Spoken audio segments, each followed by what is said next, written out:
In this video, I recall the epic trip we had crossing the Atlantic Ocean in our 39-foot ferrocement boat called Sirius. It was only myself and my wife, so before we left, we went for a couple of courses, and we both had our day skipper licenses and 43 hours of experience. That's all we had before we crossed the Atlantic Ocean. Some noteworthy stuff that happened though was in Simonstown. We went out one morning and I saw the whale, and I told my wife, I said, wow, that's amazing. Look at how small that whale is. It's just a baby, man. And then in between the baby and us, and that probably was just 20 meters away from our yacht, surfaced mother. She was absolutely huge. And I had the idea she wanted to shove us away from little baby. And we quickly realized that we needed to just back off. They're an awesome sight, but please, if you do encounter them, try and stay a reasonable distance off. The other whale of a time that we had, the two of us went out with a friend, and we were both into fishing. So we saw a lot of bamboo on the South African coastline. There's a lot of bamboo because we've got a lot of crayfish and stuff. And we went closer because I told him, I said, whoa, man, that looks like a great fishing spot. And I was just under motor and going about probably only 2.5 knots. So it was quite slow. Man, and then all of a sudden the boat just went like, wow, like that. And everything shook. And I thought, what the hell happened? And we soon realized that that bamboo was growing on rocks. And I had slammed into a rock literally a month before departing on a trip to cross the Atlantic. That was bad timing. Now, we continued to a beach with the boat because we had a look whether we were taking on water, but nothing. Everything seems to be okay. And I knew then that I had hit the hole somewhere. It was a full keelboat. So when she makes the turn to go down into the hole, I must have hit it there somewhere. So I told my friend, hey man, we better go and anchor off, and so that I can get into the water and we can go down there and have a look at what kind of damage I caused. We proceeded to do so. When we were ready to throw the anchor, he was on the bow and he said, how deep is it? How deep is it? And I said, oh, it's 10 meters, man. It's very, very deep. He said, no, it can't be. It must be 2 meters or maybe 3 meters, but nothing more. I can see the bottom and there's a lot of barnacles here. And that took me by surprise. And I said, no, man, the instrumentation says 10. And he shouted back, oh my God. And it was another whale. He nearly anchored on this whale's back. That whale surfaced just in front of us. And I can still feel to this day the spray as that whale breathed out. It was awesome, but something that I don't want to do again soon. My father-in-law, on that Wednesday morning when we left, he took us out for a breakfast and just to say goodbye. So we were sitting having breakfast, and he said, so where's your first stop going to be? And I said, St. Helena. And he said, oh, that's not a problem. I'll come up there and visit you. We both, myself and my wife, looked at each other and we just laughed because it was quite funny. because the St. Helena that I was referring to is in the middle of the Atlantic Ocean. The one that he was referring to is on the South African coast.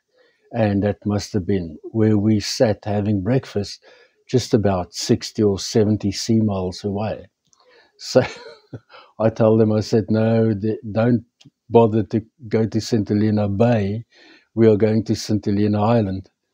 And he said, oh, wow, that's in the middle of the Atlantic. I said, yep, that's in the middle of the Atlantic. So that Wednesday morning, we signed out, and in the book, we wrote The High Seas, and that's how we signed out. And we said all our goodbyes. Our best friend said, steer west for 4 days.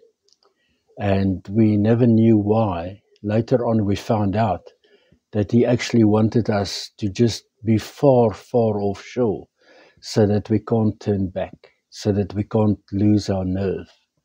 Now, unbeknownst to him, he sent us into a massive storm. We had a massive storm on our way to St. Helena, followed by 5 days of no wind. And that really gets to you. Now, initially, when the strip started, we decided to have 1 hour on and 1 hour off between myself and my wife in terms of keeping watch. We soon realized that wasn't working at all. You don't hardly get any sleep. We tried 2 hours on, 2 hours off, same kind of thing. You remain tired. 3 hours worked better, and then we settled on 4 hours on and 4 hours off.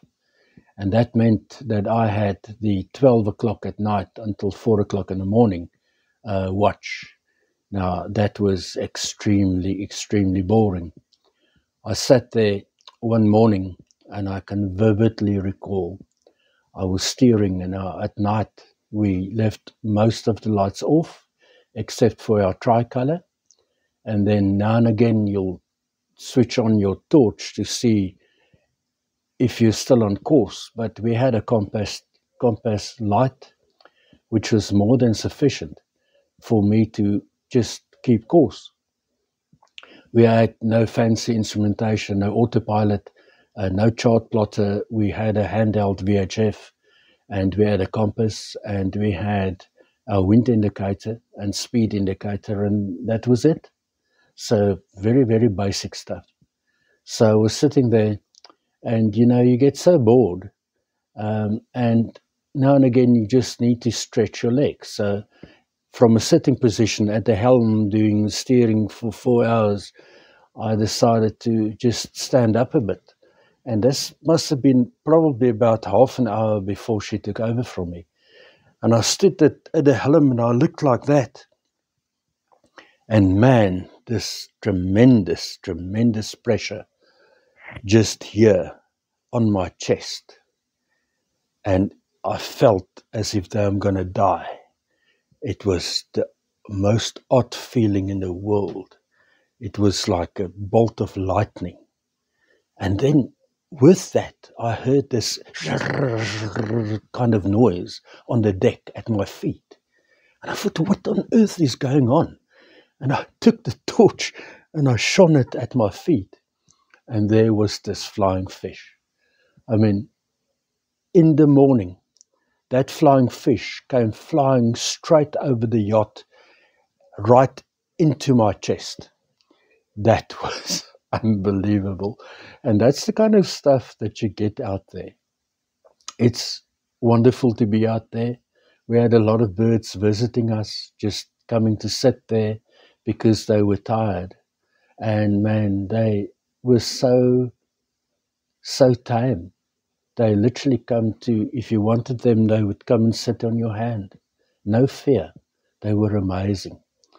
Then we also didn't have refrigeration. So in another video, I talk about the salamis that we took. So we had a lot of salami meals.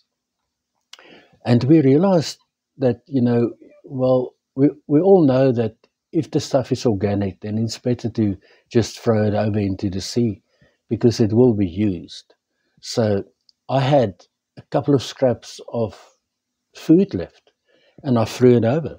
and out came this fish. And I told my wife, I said, this is amazing. It's a remora, the one that sucks onto a shark. And it was in the middle of the Atlantic, man. And he came out and he ate the food. And from then on, we called him the rubbish fish because he ate the rubbish. And we fed him. He became a pet. Like, that was a daily chore. How's rubbish fish doing? Is he still around? Because he was sucking, obviously, underneath our boat. And then he will just take a free ride and come out to grab some bits of food and just go back again. That was tremendous. It was amazing. Now, we one night, boredom struck again. And I, on that midnight shift, a friend of mine said, man, just take some, what we call snook line. It's a very thick nylon. And on there I had a chocker, a synthetic chocker bait. And I was just trawling that just to get something to do. Because when we left, we decided, we were both smokers, we decided to leave our cigarettes on land. So we had no cigarettes at all. And that caused a lot of emotional stress, trying to stop smoking. And in the heat of all this pressure of crossing an ocean. Now I ended up, I still had a pipe that I took with, like a smoking pipe. And we ended up putting tea. We had tea bags. So I would open the tea bag, throw the tea inside the pipe. And that is what we ended up smoking. That is what nicotine addiction will do to you. So in my boredom, I sat there and all of a sudden, we were going along, sailing along at about 5, maybe 4.5, 5 knots, which is the top speed for us. And the wind was like a steady, probably between 15 and 17, 18. And all of a sudden, the yacht started luffing up. And I thought to myself, this wind hasn't changed at all. I still feel the wind on my face at the same place. And nothing else is amiss. And then I felt this line. This line was taut, man, totally taut. So the entire yacht literally half stopped.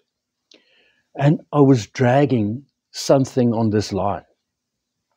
It was probably 2 o'clock in the morning, and I didn't see any other way. So I shouted down at my wife and said, come up here and come and give me a hand.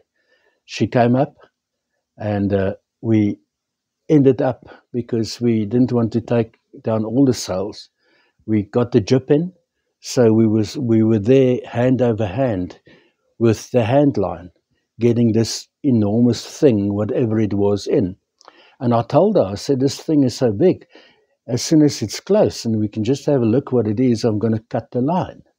And I was hoping, actually, it's a shark. And when it came close, I saw it was a huge tuna. This tuna was about 1.5 meters. And I also saw, unfortunately, that it was not alive anymore. So probably it drowned with all the dragging and stuff. And I told my wife, I said, we can't waste this. It's not right. We have to use it. So we managed to get this huge fish on board. The entire cockpit was filled with this big Atlantic, big-eyed tuna. The eyes were like that. It was a gorgeous creature. Up till this day, I still feel bad that it had to die. However, I made myself a promise that nothing will go to waste. And then I told my wife and nearly started a huge fight in the middle of the Atlantic. And I told her, okay, I'm tired now, I'm going to go to bed. So she only had 2 hours of sleep. And off I went. And the next morning at my shift again at 8 o'clock, I started to clean this huge fish. That was quite a process, and we decided we had a poop deck, on the stern, and we obviously didn't use it for that purpose anymore because I was now hanging portions, long strips of this tuna underneath there to actually dry. In South Africa, you guys will know, we call that biltong, and they make shark biltong in Gansbaai. So I made some tuna biltong that was hanging down like that. And it was wonderful. Man, that lasted us for 2 weeks. So, and the rest we made sashimi. So just the thin strips of the tuna with some lemon juice and some pepper and salt. And we left it there for 20 minutes and eat it like that, like sushi. Man, it was amazing, amazing stuff. That was absolutely nice. Then we made landfall in St. Helena. That was reasonably uneventful. You crossing the Atlantic, I came to love 2 words, and those words were boring and uneventful. Whenever I took over on my shift, I'd ask my wife, what was your watch like? And she would go, nah, pretty boring. That was wonderful to hear, I tell you, because when you're out there, you don't want to hear about the challenges and all the problems. So those were great words. And our landfall at St. Helena was exactly that, boring and uneventful. So we anchored off. And our first night, we were so tired, and we came there on a Friday afternoon at about 6 o'clock. So I tried hailing them on the VHF, trying to get hold of them because we were already in the Atlantic Ocean for 28 days. And we were sure that people were probably getting worried, and we needed to get word out to our family that we are at least safe. But nobody answered. So I wasn't sure whether I can take the dinghy and go ashore. So we decided to then rather wait until Monday morning. So we went to sleep. Man, and the next morning when we woke up, we were probably 4 or 5 miles away from St. Helena Island. So we dragged during the night, and somehow along the line, something got caught.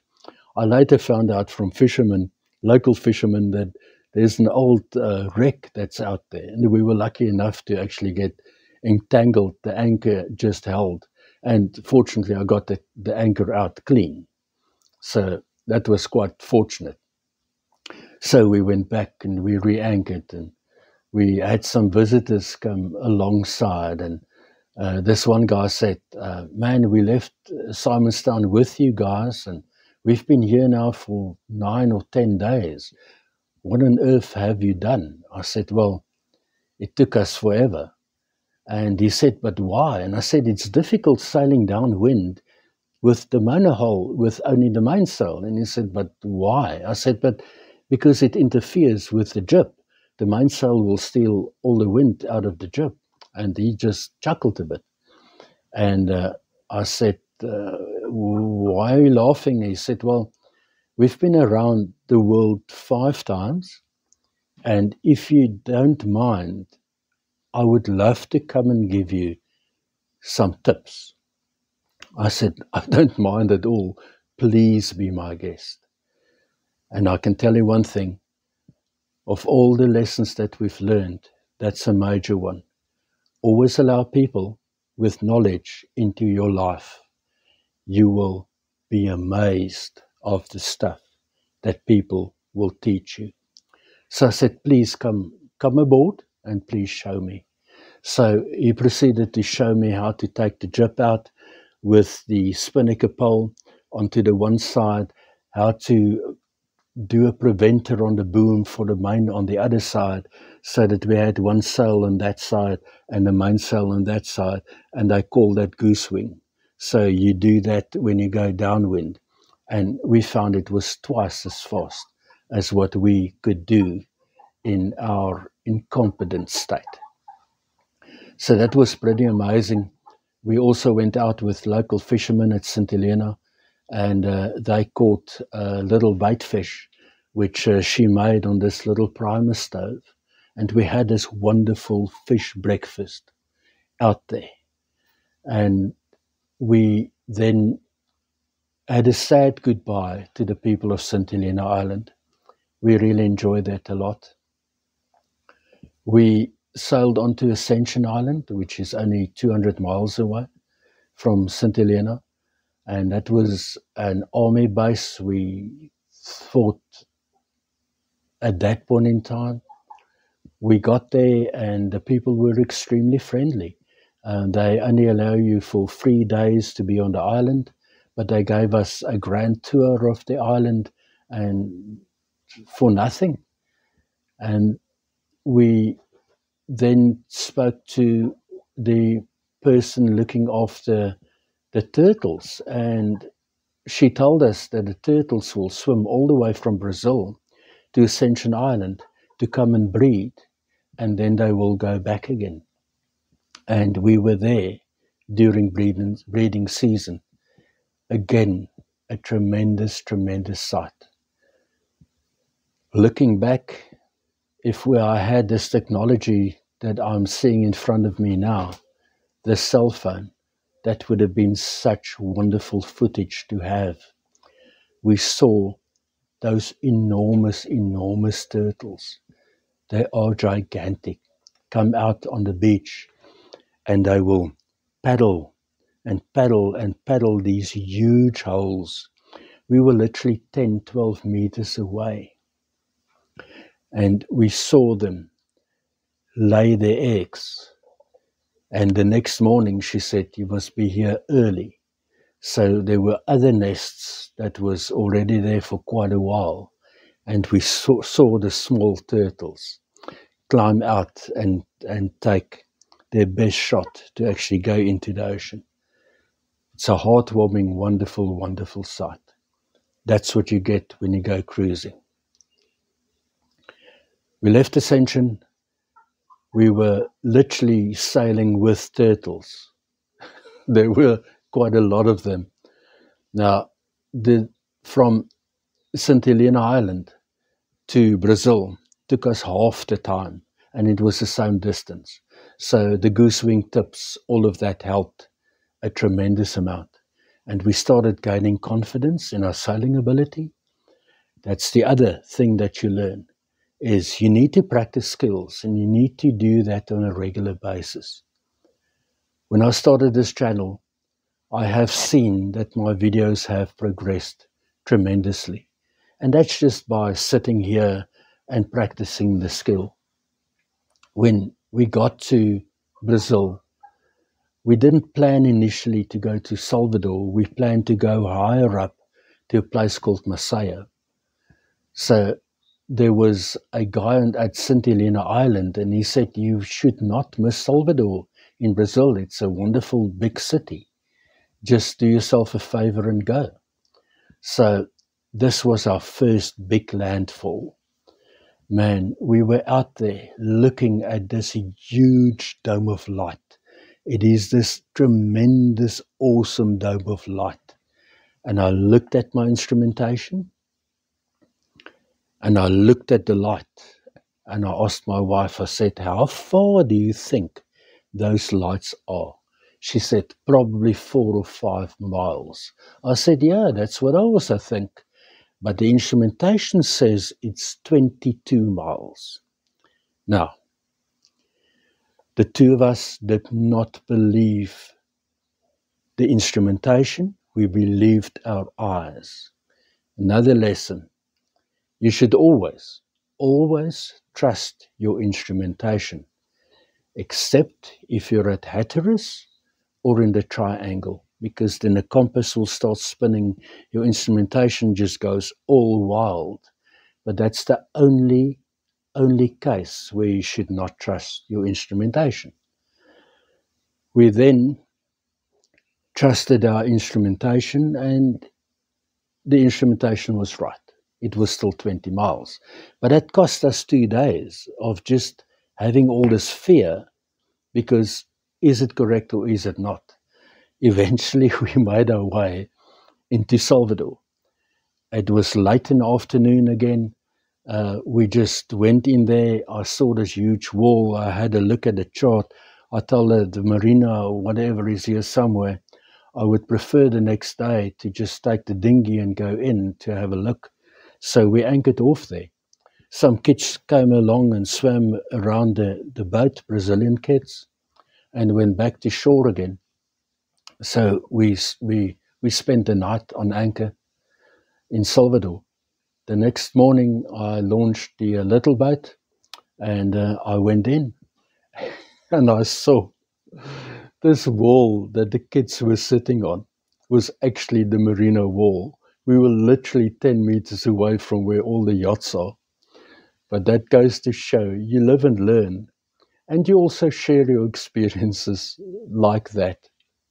And it can help people. And you also need to laugh at yourself, because life is much too short.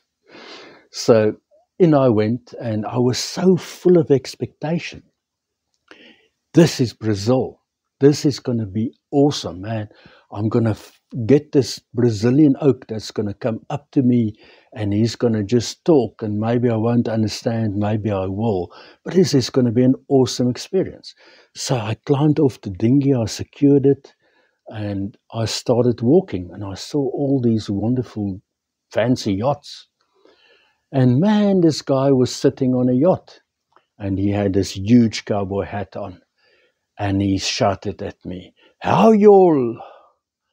And I said, "We're not a lot, it's only me." I had no idea what y'all was. I said, "I thought it's you, all of you, you all." And I said, "No, it's only me, but I'm okay." And the guy, he laughed, he just chuckled. He said, "Welcome to Brazil, man. Where are you from?" I said, "South Africa." He said, "Oh, I'm from Texas." So much for meeting my Brazilian. And I said, "Oh, okay, I don't really know what to do. We just came yesterday. What's the story?" He said, "No, you just continue walking up that street, and 2 streets later you go left and go into customs and just declare yourself." So that's what we did, and that was Salvador. So that's for another video. Thank you ever so much for your time. It was fun to relive all of that and to share that with you. Have a wonderful day.